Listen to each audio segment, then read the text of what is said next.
वडोदरा में हुई gang rape. वो लड़का लड़की बैठे हुए थे और 5 लोग इस तरफ से बाइक पे आते हैं और जिनमें से 2 लोग पहले निकल जाते हैं और बाकी 3 लोग गुनाह को अंजाम देके यहाँ से सामने की तरफ से निकल जाते हैं।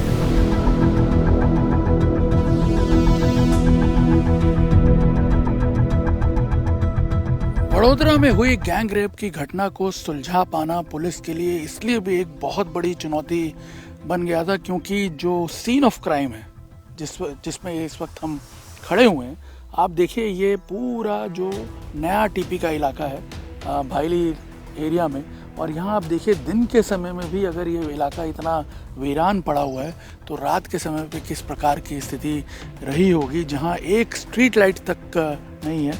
और ये जो 2 बैरिकेड्स आपको दिख रहे हैं, इसके बीच में ये सीन ऑफ क्राइम था। यहाँ वो लड़का लड़की बैठे हुए थे और 5 लोग इस तरफ से बाइक पे आते हैं और जिनमें से 2 लोग पहले निकल जाते हैं और बाकी 3 लोग गुनाह को अंजाम देके यहाँ से सामने की तरफ से निकल जाते हैं। और ये पूरा इलाका आप देखिए, मीलों दूर तक कुछ भी नहीं है। और सबसे इंटरेस्टिंग बात आपको बता दूं कि पूरा ब्लाइंड स्पॉट है। इस साइड में जहाँ से ये लोग बाहर निकले हैं वहाँ पे भी आगे जाके टर्न लेके करीब 800 मीटर दूरी पे एक सीसीटीवी कैमरा लगा हुआ है। इंटरेस्टिंगली उस सीसीटीवी में भी कुछ क्लियर चीज़ें जो हैं वो रिकॉर्ड नहीं हुई थी। 3 लड़के जिन्होंने गुनाह किया था वो क्योंकि रॉन्ग साइड से निकले थे, इसलिए सीसीटीवी में उनका कोई फुटेज रिकॉर्ड नहीं हुआ था। और इस तरफ अगर देखें जहाँ से वो लोग एंटर हुए हैं, यहाँ पे करीब 1.25 किलोमीटर दूर एक सीसीटीवी, एक कंस्ट्रक्शन साइट है पीछे, वहाँ पे लगा हुआ है।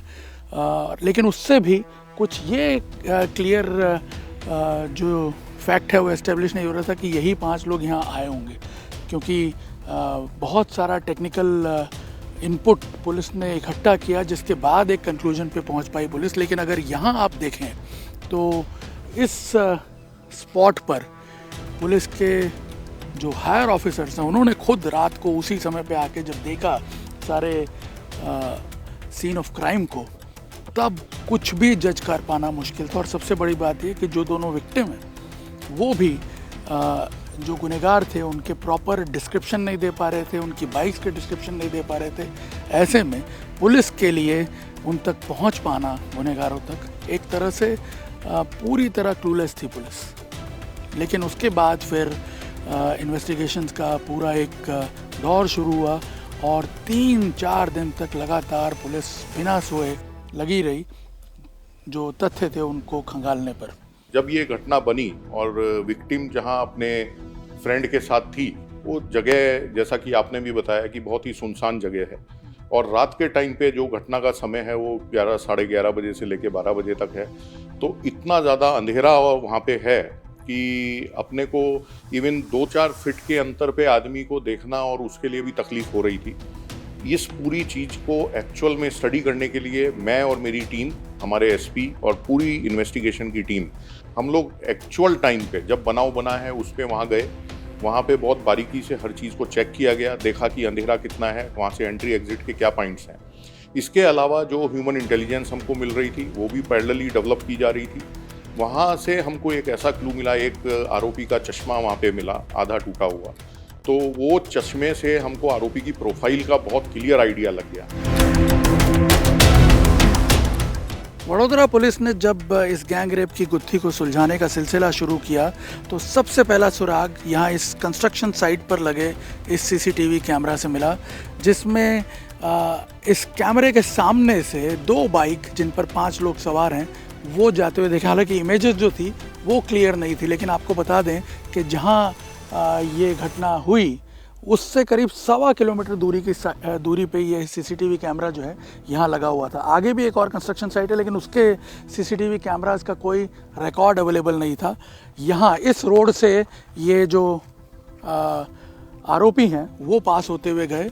यहाँ अगर मैं दिखाऊं आपको, इस रोड से ये आरोपी जो हैं वो पास होते हुए गए और बाद में वो जब यहाँ से पास हो रहे थे तो सामने जो ये कंस्ट्रक्शन साइट पे ये सीसीटीवी कैमरा लगा हुआ है, इसमें वो दोनों बाइक्स जो हैं वो जाती हुई दिखी।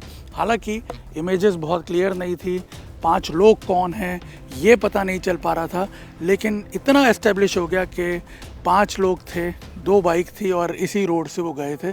उसके बाद फिर पुलिस ने बैक ट्रैकिंग शुरू किया और सिटी के अंदर लगे सैकड़ों सीसीटीवी कैमरास जो हैं उनसे चीज़ें जो हैं कोलैबोरेट करते हुए एस्टेब्लिश किया गया कि यही 2 बाइक थी और यही 5 लोग थे जो इस क्राइम में इन्वॉल्व हैं। नवरात्रि की वजह से जो फ्लो ऑफ ट्रैफिक था उस टाइम पे, रात के 1 बजे 2 बजे के आसपास सब लोग अपने अपने घरों में जा रहे थे, तो जहां भी हम सीसीटीवी को वेरीफाई करने की कोशिश कर रहे थे, सामने से इतनी लाइट्स उस सीसीटीवी कैमरा पे पड़ रही थी कि हम लोग किसी को भी आइडेंटिफाई नहीं कर पा रहे थे।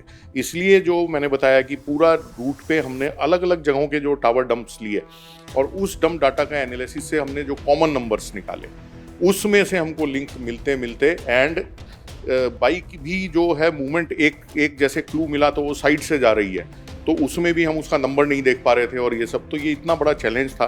बायली में जिस जगह पे ये जो कांड हुआ था रेप का, वहाँ पे जिस प्रकार की सिचुएशन थी, एक तरह से पूरा ब्लाइंड स्पॉट था वो एरिया।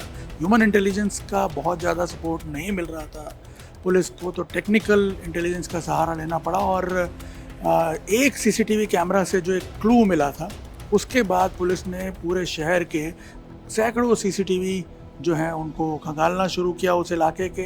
यहाँ कंट्रोल रूम से सब मॉनिटरिंग वगैरह किया गया और फाइनली जा कर के पुलिस को अटलादरा रेलवे क्रॉसिंग के पास जो ये आप देखिए एक सीसीटीवी कैमरा है, उसमें एक बाइक इस तरह से आती हुई दिखी जिसका थोड़ा बहुत डिस्क्रिप्शन मैच कर रहा था। 3 लोग उसमें जाते हुए दिखे उस बाइक में जो बताया गया उस हिसाब से। और ये जो बाइक थी इसको पुलिस ने इससे थोड़ी क्लैरिटी होना शुरू हुआ, क्योंकि इस बाइक के पास होने के बाद इसका पीछे का भी पोर्शन जो है वो उसी वहाँ पे लगे हुए दूसरे कैमरे में पुलिस को दिख रहा था। यहाँ पे आप देखिए वो जो बाइक निकली जिसमें 3 लोग थे और पीछे आप देखिए वो बाइक यहाँ से जाते हुए दिखेगी और उसमें जो एक डिस्क्रिप्शन बताया गया था इन लोगों का, और ख़ास तौर पे एक ऑरेंज कलर की टी-शर्ट पहना हुआ आदमी था, वो भी इसमें एस्टेब्लिश हो रहा था। और इसके बाद पुलिस ने तमाम जो जानकारी है उस फ़ोन नंबर से लेने की कोशिश की जिस पे विक्टिम की मां ने कॉल किया था और जिस जगह पे वो फ़ोन गलती से उठा लिया गया था 5 सेकंड के लिए। एक सबसे बड़ी गलती जो इन क्रिमिनल्स ने की थी वो ये थी कि उस फ़ोन को उठा लिया था और वहाँ उस एरिया के सारे डंप जो हैं वो पुलिस ने लिए और इनके फ़ोन नंबर्स भी आइडेंटिफाई किए। और इन सीसीटीवीज़ में जो इनका बाइक का मूवमेंट का ट्रैक था उसको फ़ोन के आईपी के जो डेटा है उसके साथ कोलैबोरेट किया गया और कंप्लीटली इन्हीं तीनों आरोपियों पे ज़ीरो इन किया गया। और करीब 3 दिन की मेहनत के बाद 3 दिन तक तमाम जो ये टीम्स हैं बिना सोए खाए पिए ये लगे रहे इस पे, और 3 दिन की मेहनत के बाद इन तीनों आरोपियों को अरेस्ट किया गया। अब ये पुलिस की गिरफ्त में है और पूरा का पूरा जो मामला है उसको वडोदरा पुलिस ने सॉल्व किया, जबकि वहाँ पे कोई विटनेस नहीं था। पूरा एक ब्लाइंड स्पॉट था शहर के बाहर, ऐसी जगह जहाँ आसपास कोई सीसीटीवी जो मॉनिटरिंग है उसका भी कोई स्कोप नहीं था। सो एक बड़ा ही पेचीदा मामला था जिसको टेक्निकल सर्वेलेंस के आधार पे और कुछ छोटी छोटी जो मिस्टेक्स हैं उसको पकड़ के पुलिस ने सॉल्व किया इस मामले को। कैमरामैन अमित राठौड़ के साथ निर्णय कपूर, इंडिया टीवी, वडोदरा।